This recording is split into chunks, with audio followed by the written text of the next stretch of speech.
All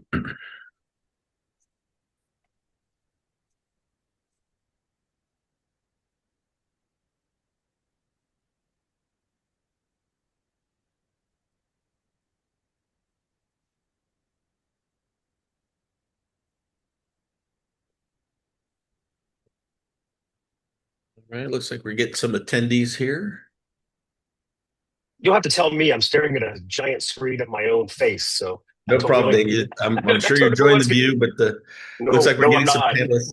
No, I'm not. I'd rather be looking at something else. No problem. We're still getting some attendees joining us. We'll give it a few more minutes for everybody to join, and then I'll go ahead and cue you up, Daniel, and go ahead and get us started on our topic today. So looking forward to this as more attendees come on. Give it a few more minutes. It's just 1 minute after, so a few more minutes as Sure. people come in.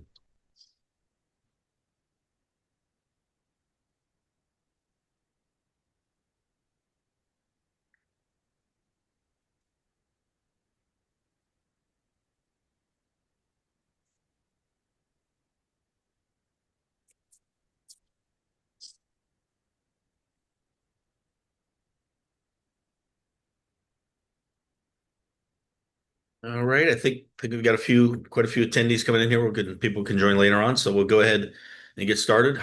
Introduce myself, and then I'll hand it over to you. My name's David Kjerrumgaard. I'm a principal sales engineer slash developer advocate slash jack of all trades at StreamNative. We're the company behind Apache Pulsar and a cloud-based streaming solution. And joining me today is Daniel Davis, and I'll let him introduce himself. Thanks, David, for the introduction. I'm Daniel Davis. I'm the co-founder of TrustGraph. TrustGraph is an open source agentic platform, which, that's what does that mean anymore these days? We really focus on being everything between your data and the application layer, which a lot of the genesis of TrustGraph came about from our expertise in knowledge graphs and using knowledge graphs as a way to structure unstructured data and then being able to retrieve that for improving the accuracy and responses of AI models. As the platform has evolved, it's become a lot about how do we deploy the platform, where do we deploy the platform, containerizing it for cloud, for local on-prem, even looking at maybe edge applications, which is something we're going to talk about today. And of course, it's built on top of Apache Pulsar, has been from day one, and that's one of the key enabling features of TrustGraph. A little bit about myself quickly. I've had a pretty diverse background, which you're probably going to figure out in a couple of minutes. Spent a long time in US DoD aerospace, working with large fleets of very complex aircraft. Spent some time in the autonomous vehicle industry, kind of because of my aerospace experience. Been doing stuff, with cybersecurity, a lot of stuff with risk, and also safety engineering. So I've always worked in domains where there was lots and lots of text and lots of documents and lots of information that has to be cross-referenced and understood from very many different perspectives to be able to accomplish a task. And that's kind of led me to everything where we are today. Should I begin? Please, we're excited to get started. What are we going to be talking about today, Daniel?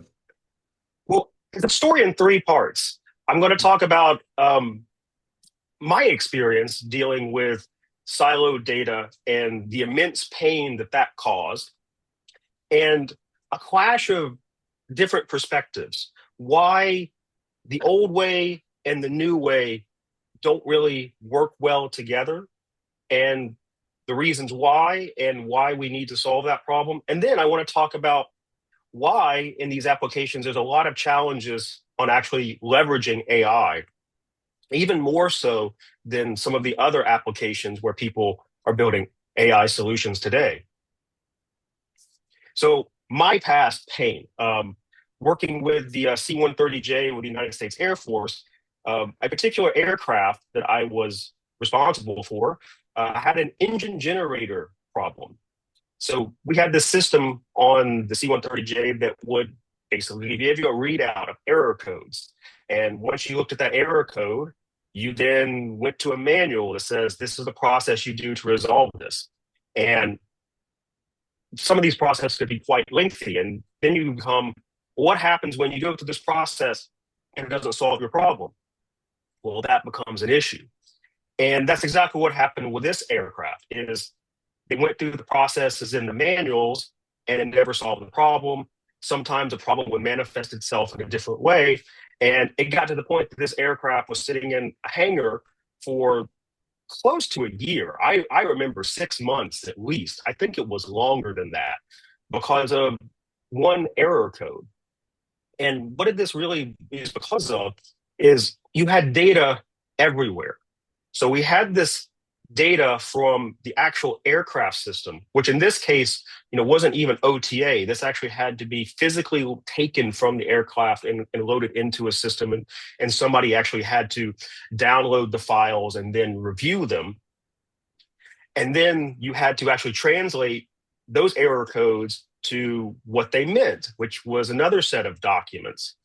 Then you had the maintenance manuals, what you're supposed to do when you get an error code. And you have many, many processes scattered across. You could fill quite a large room with all of these manuals that are hundreds of pages of each. And then you start getting into the really important issues, the history. We had 10-page documents written by all the different maintainers who had been dealing with the issue for the past few months. And you have to read about what their experience was, what they did, what they saw, what happened after they followed this process, what did they try, why didn't that work? And most importantly of all, there was a huge amount of tribal knowledge. And some of this was in emails where somebody didn't write it in a report because there was no even central repository for, hey, I wrote a maintenance report. It goes in this system so everybody can see it.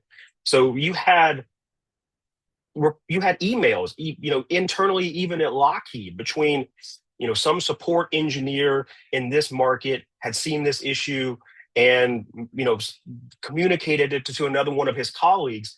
But all of this information was needed to solve a very, very, very, very, very simple problem, in that essentially a connector in the wing brake of where the wing joins the fuselage had pins that were too short, and occasionally they wouldn't make a good connection, which essentially it needed to be like reseated in the actual where the connector actually sits in the actual metal of the aircraft.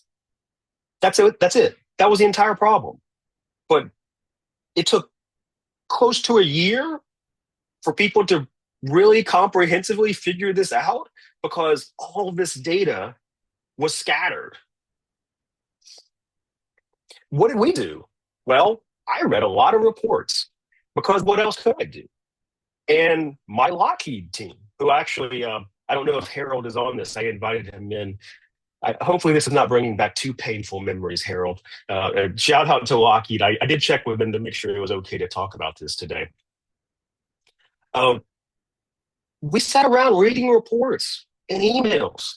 It was an entire team of us. And then we actually flew out to Texas where the aircraft was to, stare at it and then explain to people and point at reports. So it was all reading and then communicating. And if all this were connected in a system that allowed to be able to read for us and understand and be able to pull all this data in a connected way, we could have prevented an aircraft from sitting in a hangar for the better part of a year. And that brings us on to part two, a clash of networks. The old way of designing, whether it's an aircraft, a car, even industrial automation, anything where you have technology, software running on hardware in a deployed environment. Initially, it was all point to point, physical wires. We physically wired these things together. Then we began maybe, more of a motherboard type philosophy where it's all integrated on a single platform that's connected by different kinds of bus architectures potentially, which kind of brings us to where the next iteration of these kind of networks is, and that's in bus networks, because point-to-point networks don't really scale, do they? Because every time you want to add a new system, you have to run new physical wires. And then depending on how that new system interacts with other systems, you may have to change the wiring to old systems. That could be extremely painful. So we developed bus architectures where you have a single data rail layer that you could just plug into. And for all of those out here, all of our Pulsar fans, you're probably thinking, well, that's okay. I get where you're going now. Well, this is the old way of doing things. Well, it's not so old. It's still done that way. If you look at vehicles, CAN network, the CAN bus is very similar to this. Matter of fact, CAN is very similar to Mill Standard 1553, which again I was working with an aircraft like the C-130J, and so many aircraft and so many applications still use that bus network today.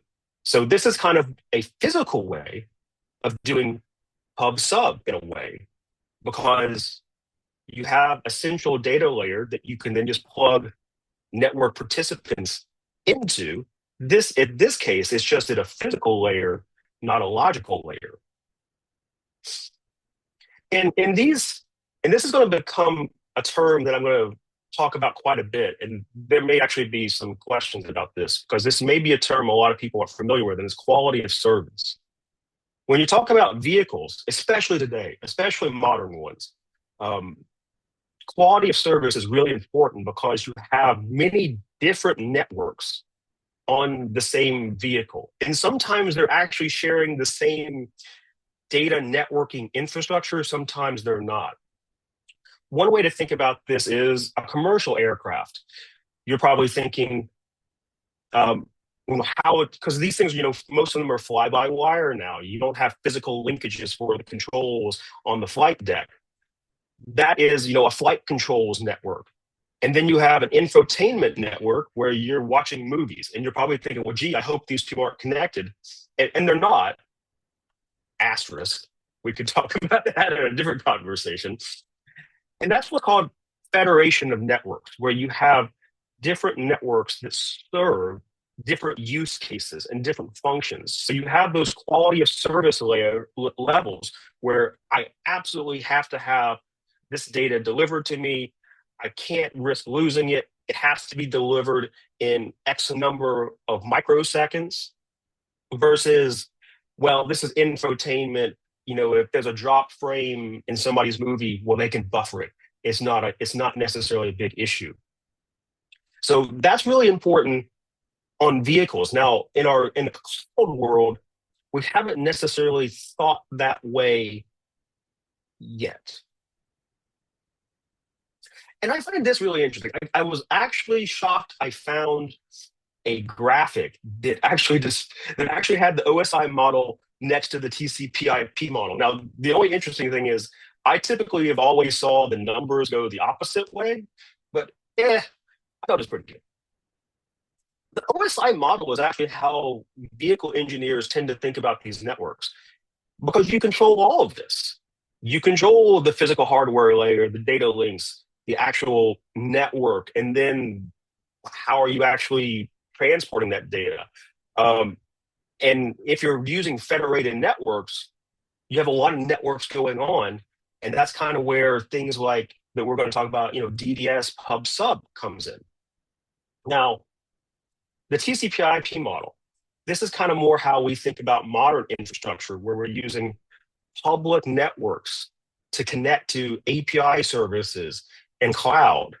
And why is the thinking so different? It's because we don't control the hardware, we don't control the network interface, we definitely don't control the internet, and we don't really even control that transport layer so much. We're kind of specifying what type of transport we want to use, and everything then becomes about the application.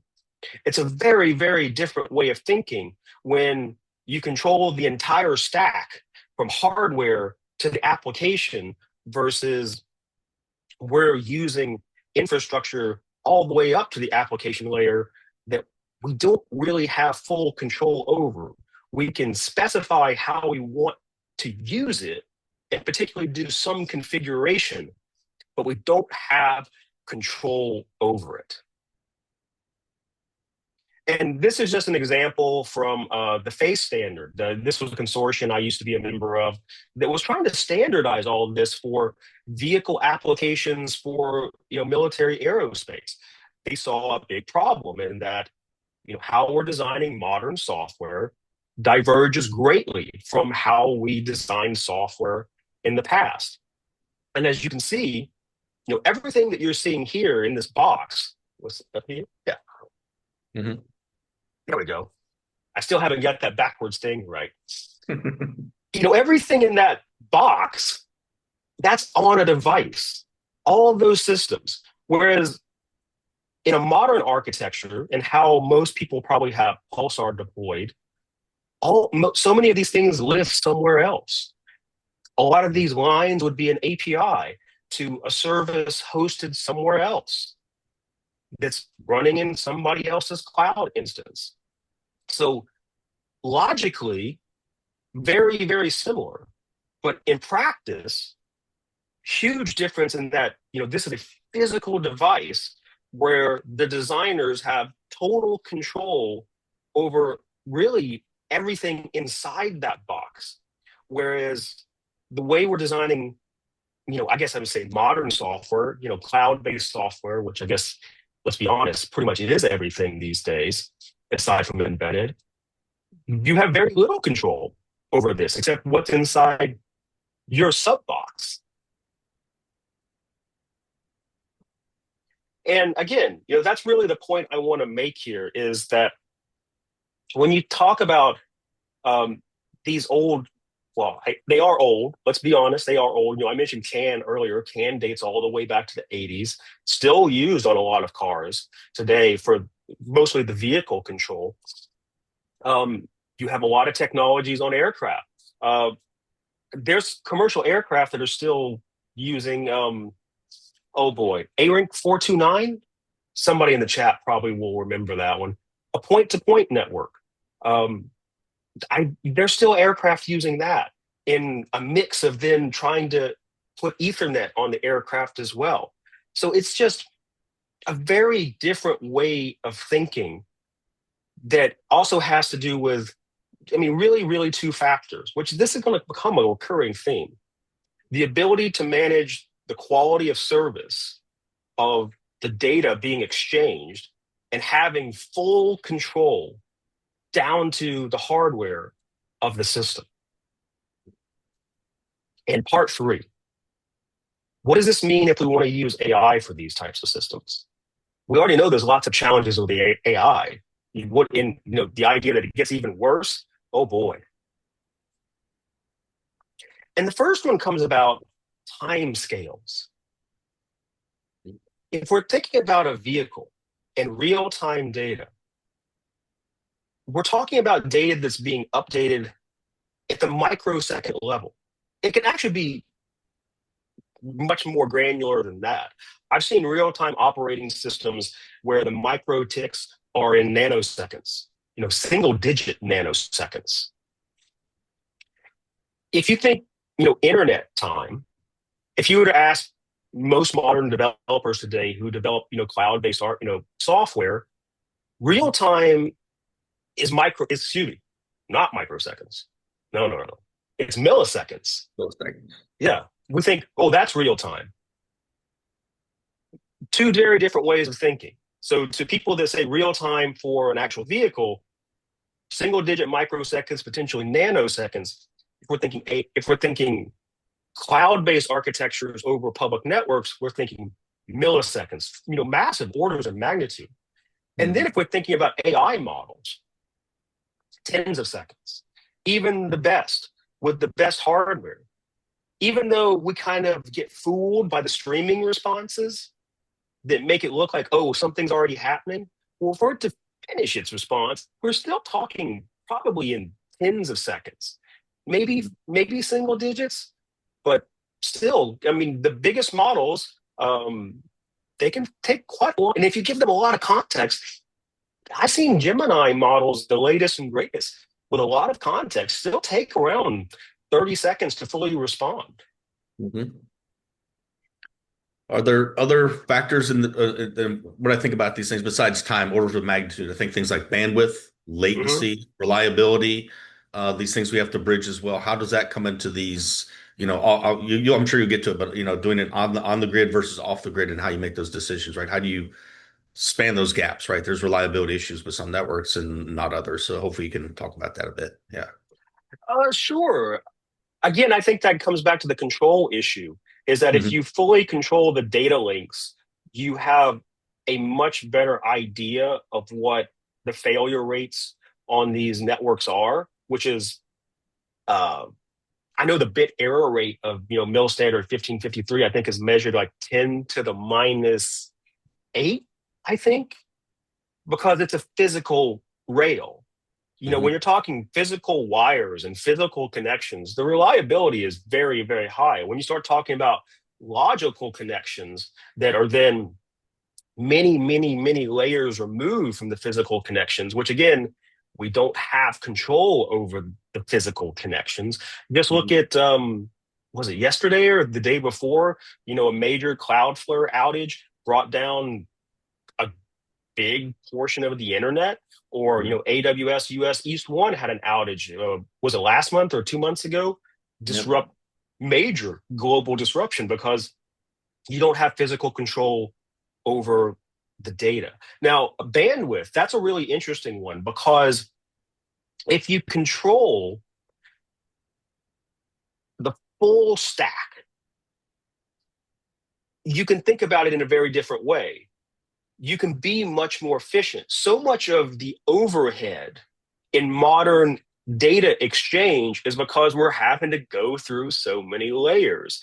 There's so much information, metadata or just configuration that has to be exchanged to communicate over public networks. If you're communicating over a network and hardware that you fully control, you can broadcast stuff down it's in hex payloads that are only a few bytes long, and then you just have a lookup table on the other system, like what is this, what is 46AA mean, and you just go to a table and you look it up, and this is all happening in microseconds. You don't have to exchange a lot of information, whereas if you don't have that control and you're trying to create an API service that thousands of people, millions of people can use, and they want to use it in different use cases, you can't be that efficient. So there's a big efficiency gap as well. I mean, that's a very good point, in that designing a vehicle where you have total control, you can tailor everything to just that use case. So you have very, very, very efficient payloads. Whereas when we're broadcasting and using public infrastructure and using APIs for multitudes, unimaginable use cases, we can't enjoy that same level of efficiency. So that's another reason why you can get systems that perform at the nanosecond and microsecond level, because the payloads and the data being exchanged is very, very, very efficient, which kind of actually gets to what I was. It's almost if you knew what I was about to say, David. I It did. gets in. I don't know how you did that. I'm scared now. Sampling problem, in that you have real time data, so we know there's a big performance gap, in that we have data that's microsecond level versus millisecond and on up, and we have all this dynamic data that's constantly changing. How do we manage that? And I wanted to use a quick example.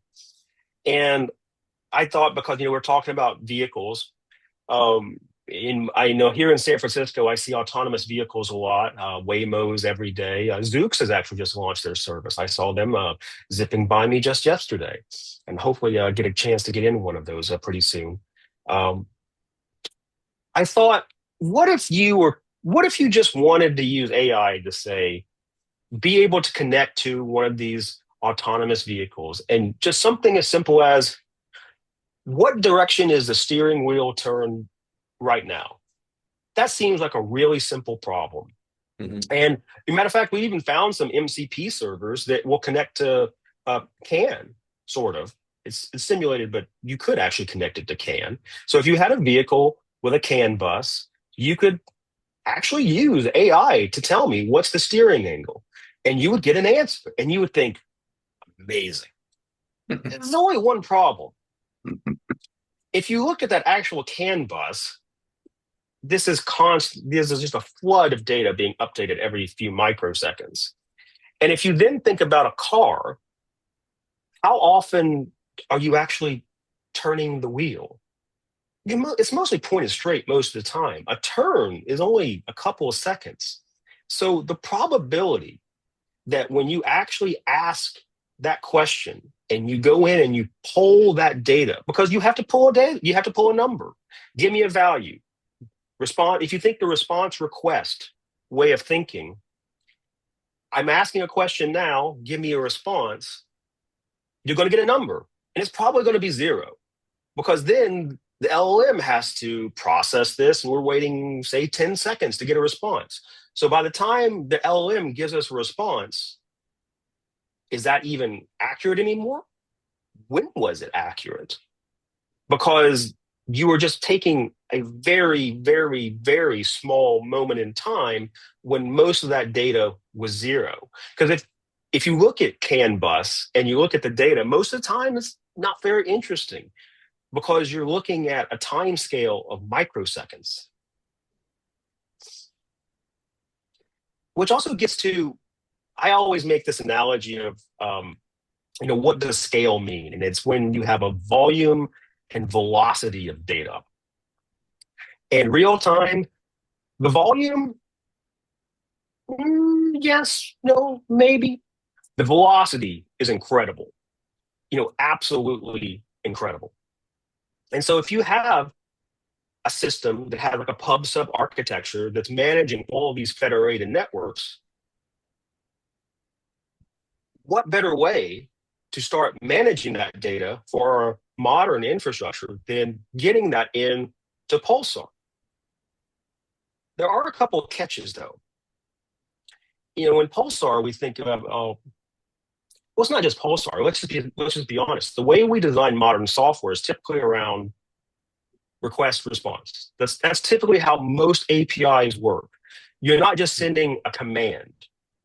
Whereas vehicle networks, that's the bulk of what's going on the network. It's either just data that's just being consumed, or it's just sending a command that isn't require some sort of exchange. There's no exchange of a conversation like we're having now. Whereas the majority of how we interact with modern cloud-based systems is there's a conversation that's happening, a two-way. I'm asking for something and you're giving me something in return, which is, again, because we're designing systems to be very flexible and serve many, many use cases, so that we have to have this exchange. So there's a lot of overhead. So almost all of what's going on in these vehicle networks is almost kind of like what we think of, fire and forget. We just have all this data and we don't want to be able to remember it, except, do we?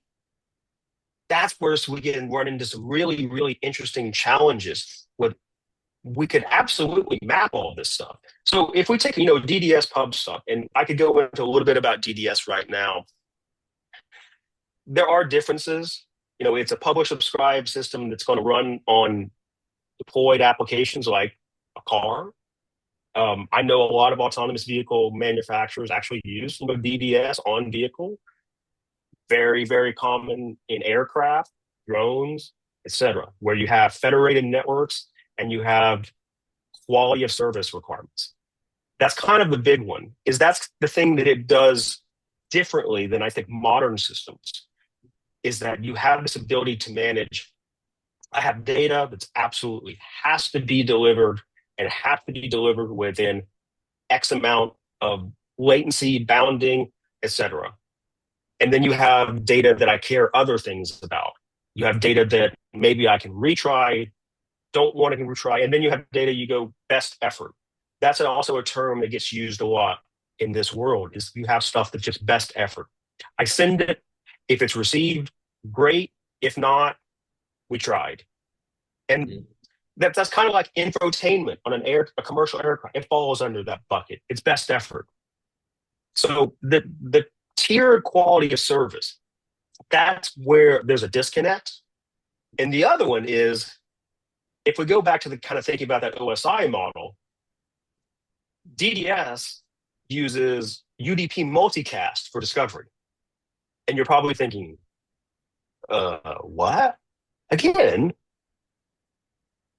to us, thinking about developing architectures that are using public infrastructure that are connecting to APIs we don't own, where there's authentication that has to happen. You're worried about security, encryption, end-to-end encryption, and you're thinking, UDP multicast? Well, again, this is the thinking from we control the entire system down to the hardware. And these have physical either wires or traces on a PCB where we know where this is getting broadcast. So these systems even exchange state in a very different way. They're doing it on like a microsecond level. I can't remember, was that on this? Yeah, I think it was. Instead of storing the system state, like Pulsar does, with Zookeeper, and being able to understand who the publishers are, who the subscribers are, what are the topics, and what are the other rules. This is just constantly being updated with DDS through multicast, through just broadcasting, which again, when you have very, very low overhead and you control the entire stack, there aren't really many drawbacks to doing that. So if we want to be able to take data from a vehicle, if we go back to my problem, my initial problem of trying to prevent an aircraft from being sitting in a hangar for the better part of a year and wanting to get data off a vehicle and being able to compare it and understand it in the context of a lot of other data sources, how do we do that? Well, we could say, well, let's redesign the systems on the vehicle for be more modern. We could, and the vehicle people would go, but wait, and they'd have a point, because cloud-based architectures and cloud-based systems don't necessarily solve all of their problems. So the solution is, let DDS do things it does really well on the vehicle, and then let's bridge it to systems like Pulsar that allow us to now leverage modern infrastructure and the ability to go and find compute where it's available so that we can start crunching all of this data. And in terms of AI, and I don't think this slide is as incendiary as it would have been a few months ago. I think this is, I think people are beginning to get here. I think a lot of people are now visiting this place called reality. LLMs are not these magical things that are going to solve all the world's problems, or at least not anytime soon. Still require a lot of compute. We actually have a full, end-to-end test suite for TrustGraph, and we actually try to find the smallest model that will pass our full end-to-end test suite, and that currently is Gemma 3 27B, which is, in comparison to the trillion parameter models, that's really small. But in comparison to edge devices, it's not something that you can really still even run locally unless you have a very, very, very beefy GPU. I think the very, very high-end commercial GPUs, I think might run a model that big, or small, but edge devices, probably not. And again, a vehicle is designed to be really efficient. I know what probably some of you are saying is, what about autonomous vehicles? Well, most of those have an actual giant compute node somewhere in the vehicle somewhere. Now, there's still, the jury is out whether the autonomous vehicle approach, how that's going to scale long-term in terms of efficiency of compute, energy, and commercial considerations. So yes, there is a lot of compute on board one of those vehicles, but that's also being subsidized right now by the Googles and the Amazons who believe this is a 10, 20-year battle to bring this to market and are willing to spend that kind of money. So, and pretty much any other application, the reality is if we want to be able to use AI with these systems, we need a way to get that data on the vehicle, off the vehicle. So there's a question in the chat around how do you stay sustainable in this model, ethically, economically, and environmentally. I think it's driving to that point, right? So if you want to address that, and then I have a question as well, but I'll let you address that one first. So I'm sorry. So is that about autonomous vehicles or? Yeah, it'd be. Or is that just about AI in general? I also I didn't. Can you go over that one again? What were all the points? I heard ethically and okay. Yes, as you scale. As you scale, yes. How does that AI in general, as we scale this up, the model training is going to take a lot of energy, right? That's the constraint on these chips. Everybody wants GPUs, get the GPUs. Now I got to power them to do the training. We're sending a lot more data. We're doing a lot more processing, right? How does this impact the environment and the economics, right? Everybody's electric bills going up because data centers are sucking us dry and things like that, I think is the point. You really want me to solve? You really want me to solve all the world's problems right here, don't you? No, but we want you to make sure you have guardrails in place, right? You want to have No. some thoughts around this, I think is the concern. And sure. This was part of our thinking behind TrustGraph from the beginning. So TrustGraph we open source a little over a year ago. And using small models, there's a reason why we have end-to-end tests to try to figure out what's the smallest model that will work with TrustGraph. Because we really believe that, yeah, we believe. I think, I'm trying to think, do I want to speak for Mark on this or is he, okay, I believe, world according to me. I don't want to speak totally for Mark. That there's a big divide between what I see in consumer AI and enterprise AI. I think consumer AI are going to be the Chat GPTs, the Claudes, the Geminis, the Perplexities, which are going to rely on cloud-based compute. And because it has to have that scale because you have people all over the world that are connecting through multitudes of devices, kind of what we were saying before. You're talking about where you have very little control except at the application layer. So you're going to be your solution. You're going to need lots of compute. You're going to need to do it that way. We don't believe enterprises are going to look at it that way. We believe enterprises are going to want much more control over the models. And the way you really do that is deploying your own. You take open models where you can evaluate the training data set so that you know what's been in the model, what's lurking in the embeddings, and that's where you start tuning systems around these smaller models, which you manage the deployment of. And that was it was really hard. It's still really hard. And I say that because we did that.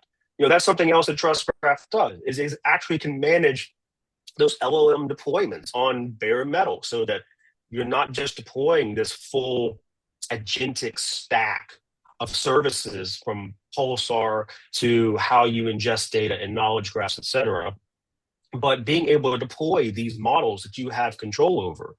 And these don't require, I always forget what the latest NVIDIA is, a Blackwell, the B200s. They don't require B200s. You can get away, actually, I think Mark, co-founder of TrustGraph, he did an event, a talk a couple of weeks ago where he was talking about using a consumer grade AMD GPU that was several generations old and can run models like Mistral 12B Nemo on it. and get great value from it. And that's where we believe enterprise is going for kind of all the reasons that you talked about, is that, efficiency, energy, corporations, whether they're ethical or not, they worry about the public perception of it with ESG concerns. So it really gets down to the bottom line, though, is that it's much more efficient to do it this way, and consumer solutions tend to be more inefficient. We look at how Google and Meta design their stacks, and they're allowed to kind of print money because they're in the advertising business. They sell advertising. For everybody else that's not selling advertising, you have to be a lot more diligent about how your solutions are designed. So I don't know if that fully answers your question, but I think that enterprises already aren't really thinking that way. They're already looking for being more efficient, not just from a compliance standpoint. They have lots of compliance requirements around data sovereignty, data privacy, how they comply with all the regulations around the world. But again, just they're looking at the raw numbers, and they're looking at, am I going to spend millions of dollars of tokens with OpenAI next year and not really know what I'm going to spend? Or am I going to deploy a solution where I know exactly what my spend is going to be because I control it down to the compute layer? Mm-hmm. Right. Did that answer that one, or are there any more questions, or should I, or do we want to come back to the questions later? No, that looks like it's good. We can do questions at the end Okay. as well as one I just brought up. So I'll let you continue. Okay. So we're bridging the gap between DSS and going onto the internet, and they want to interrupt your flow. So how does this solve the data silo problem and get So us from the car? Yeah, please. the way we solve the data silo problem is with knowledge graphs. And that's a term which sometimes you don't hear the word knowledge. Sometimes you just hear graph. I see this term get used a lot of different ways today. Just a brief history of knowledge graphs, again, not new, have been around for, you can find references to that architecture in going all the way back to the 90s. It's just a different way of structuring data. Instead of just having tabular data where you have, a row and columns, knowledge graph structured data in, today the standard is subject, predicate, I'm trying to get it backwards. Subject, predicate, object. So you get information relationships. And as you can imagine, you can have this be as complex or as simple as you want. You can create hierarchies, you can create attributes, you can get properties. Some people consider, you have some graph structures which are known just as property graphs. If you've ever worked with Neo4j, that's a good example of a property graph. TrustGraph actually has, our default is Apache Cassandra, and we use a different way of structuring, which is known as RDF, which is not necessarily a property graph. It allows you to have property graphs. And now I'm talking about knowledge graphs. And if there's any knowledge graph people in here, the chat will explode with very incendiary comments, because it's a community where people have very, very strong opinions, very strong. And I guess we do too. We think that all of these have their use cases. But for unstructured data, this is the optimal way of structuring it. And you're thinking, well, why haven't people done this before? Because before LLMs, it actually just took too long. If we go back to my story about the pain I suffered with the engine generator problem for a C130J, you have all these documents that are in different places, and we were having to read them manually. To build a knowledge graph from that, somebody would have had to have manually done that as well, which that's a huge amount of time. How do you justify all that? Well, now we have data ingest pipelines that can build these graphs and capture these relationships autonomously and get that data into these graphs. So we can all of a sudden point TrustGraph at tens of thousands of documents, and it's going to build these structured graphs for us. And all that data will be managed by Pulsar, of course. But this is actually something we really couldn't do. Even a few years ago, people were trying to do this with NLP models, natural language processing. it had limitations. This is really something that's only been possible. It's something people have been wanting to do for decades. The desire has been there. It's just now the technology is catching up. We have the compute, and the compute actually, we have the data, the compute, and now the models. And the compute and the data are what enabled the models to now be able to structure our data in a way that we've been wanting to do it really since we started creating data. Mhm. And that's really what we're talking about doing here, is that we take all of this data and we're able to structure it in knowledge graphs that enrich it. It builds those relationships so that we now understand how a maintenance process relates to how one maintainer followed the process and it didn't work, and then why it didn't, and how that relates to a different process, how that relates to a different aircraft at a different point in time, so that now, instead of 3 people sitting around for weeks reading reports and then going, hey, what did you find? Did you find this? Somebody could ask an LLM to retrieve this, and all this information is now in front of them in less than a minute. So again, this is things that we've been wanting to do for a very long time that just now have become possible.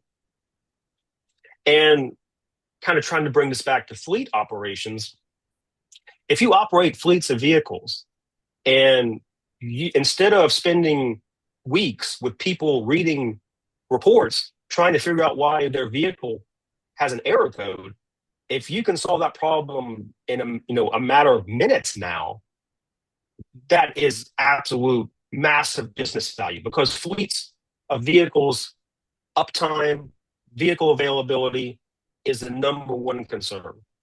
So any way that you can reduce maintenance, that you can improve reliability, efficiency, is a massive, massive win. And this is us. TrustGraph is open source. It is built with Pulsar, has been from day one. And as I said, we can deploy it anywhere, whether it's locally on your laptop, on-prem, cloud. We can even manage the LLM deployments as well. So that's a little bit about us. There's got to be questions. Yeah. How about you, David? Do you have any questions? I do have some questions. You mentioned, so what intrigued me was you showing the bridge between DSS, the on-vehicle sort of scenario, over to the cloud scenario. Can you give me an example of a connected vehicle feature that would demonstrate that complete loop, where you would actually need from the telemetry collection, cloud AI processing, and an actual response back to the vehicle? What's Oh, the use case for that? so there's a lot. It depends on how deep you want to go on that. Um, Mhm. I I think in this problem space, I think we want to. I think we have to be realistic about the starting points. This is kind of why I use the maintenance one as a good starting point. I think Mhm. we need to get data off first, Mhm. because it's the time issue that worries me. I think that we're going to have to look at real time data, and we're going to have to look at how there's either we can bucket the data and start creating, time slices of there's data within this 50 microsecond window, and we start evaluating, what was the steering angle during this 50 microsecond window, Mhm. and what was its average, or what were the trends. Um, because again, you're talking about point in time data for other technology that just can't respond on its time scale. Mhm. So I think that we start first by pulling data that doesn't necessarily require that time granularity. That how does the data coming off impact data that we already know about the system? Mhm. I think that problem has to be solved first before we start pushing back. Because imagine you say, I want to use an LLM Say Mhm. you work like at a Waymo or Zoox, and you're in one of their remote centers that's actually monitoring the vehicles at all time, and you want to have your operators be able to issue a voice command that's then going to affect how the vehicle operates. Well, Mhm. that sounds amazing, but if we're talking about, hey, turn left right now, how long is it actually going to take for the LLMs to process it locally and then get that over networks to then get to the vehicle and then be executed? The vehicle might have already went to a building by then. Mhm. So this really gets back to quality of service. And we're going to have to start thinking about that off vehicles as well. What are our tiered qualities of service? What are the most important data down to things that are just best effort? And those lower levels are where we need to be playing for the near future, the near term. But there's a lot of business value that can be driven there. Yeah, Really I start, yeah, that's where we start is those lower levels of quality of service. I was gonna say Michael put it in the chat. He must have read my mind. A lot of mind reading going on today. He said automatic traffic rerouting would be a good use case. Collect information speed from a lot of different cars, trends for slowdowns, and reroute them automatically. Because my use case is the same as like I use Waze all the time, Google Maps, and it has a person in the loop, right? It tells me, hey, there's a slowdown here, pick a different route, or hey, there's a speed trap up ahead. Mhm. If that could just embed back into my car to say slow down or change routes, right? To say, hey, don't go this way. There's an accident on the freeway. Go this way. Into that, that could be an example use case. I guess that was something Well, that no, popped in my mind. that's a very important one. I Right. see that Mark is in the chat. So Mark and I were both at Lyft. Actually, Lyft acquired Mark's company, Trust Networks, back in 2018. And routing is really important for rideshare because if they don't have a passenger in the vehicle, nobody's making money. The drivers aren't making money. Lyft and Uber aren't making money. Mhm. So routing, everybody knows the classic example of UPS. They only make right turns because it's more efficient, because you don't have to wait on a red light to make a left turn. So their routing is designed around making all right turns. So if you're operating fleets of a vehicle that has that scale word, then routing very, very, very important. And again, that's a great use case where you can say, hey, there's an accident up ahead. Um, we're going to have to take a different route. And as an individual, we don't think of these things as being life or death, or critical. But Mhm. if you're operating a fleet of vehicles and all of a sudden 100 vehicles are impacted and waste 30 minutes, that's 100 times 30. You start doing the math, it's dollars, it's real dollars. Mhm. So a question popped up Mhm. from Francis in the chat. Could you use event data such as braking, stop and acceleration, right turn, left turn, as an example of creating relationships as you described in the subject predicate objects in that case? Oh, that's an interesting one. And as I said, knowledge graph.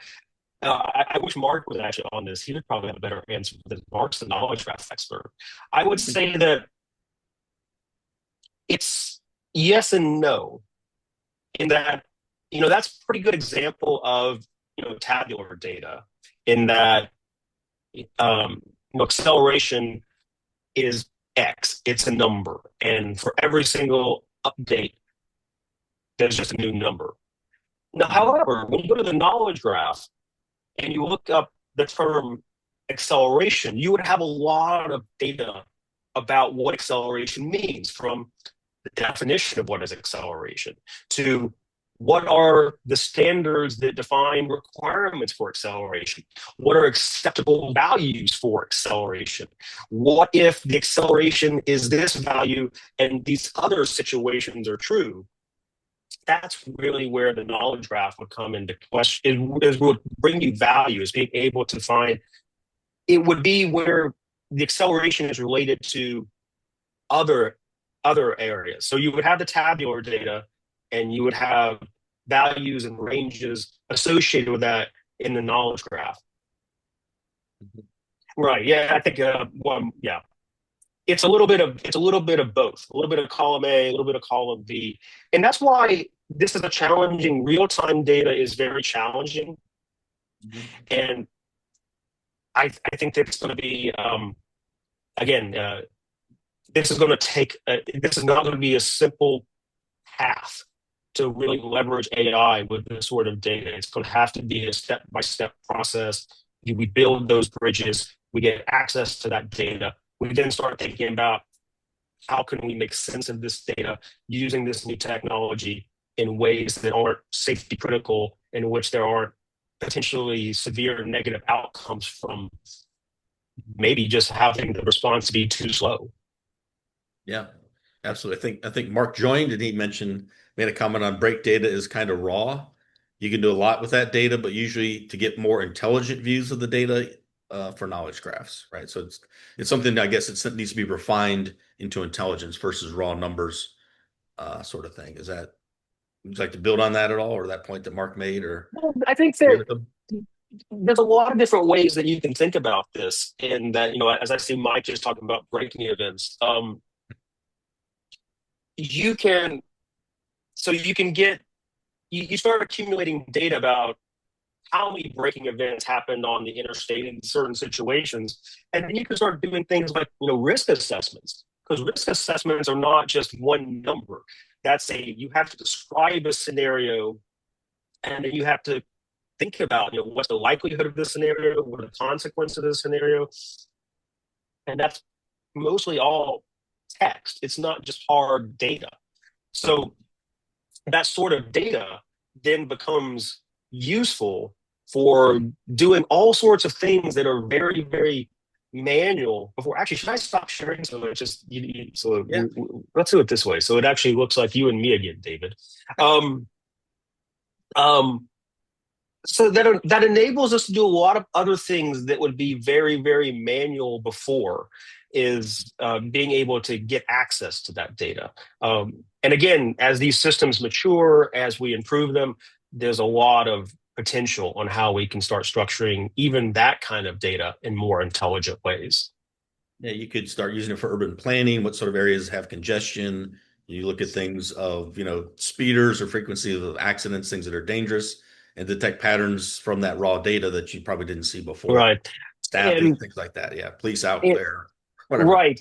I mean, that's actually the concept. So Toyota has an initiative called Woven Planet, that was a concept of actually building a smart city from the ground up in Japan for exactly this purpose, is that modern cities, at least here in the US, well, I guess we don't really have modern cities in the US. All of our cities, the planning goes back decades, which, didn't have autonomous vehicles, didn't even have cloud, didn't have the internet. We didn't have lots of things. And the idea being that to leverage these new technologies, we really have to think about urban planning in a very different way. And then to think about urban planning, we need to think about lots of human concerns, which don't really, you can't really put a number, a raw data number on. You have to, how does this impact people's lives? Again, you think of kind of like a risk-based approach. What's the value that comes from this? Lots and lots of intangibles that we would describe with text. So all things that potentially with AI technology, we could start doing in a much better way, much quicker way, so that we might be able to come up with these plans instead of years. We might be able to reduce it down to a number of months, because AI would allow us to iterate through all of these permutations, where people before were, their heads down reading reports for weeks at a time. Mm-hmm. Well, yeah, this is great stuff. So I know we're at time. I appreciate you taking a whole hour. I knew it'd be a very interesting subject. So thank you everyone for attending.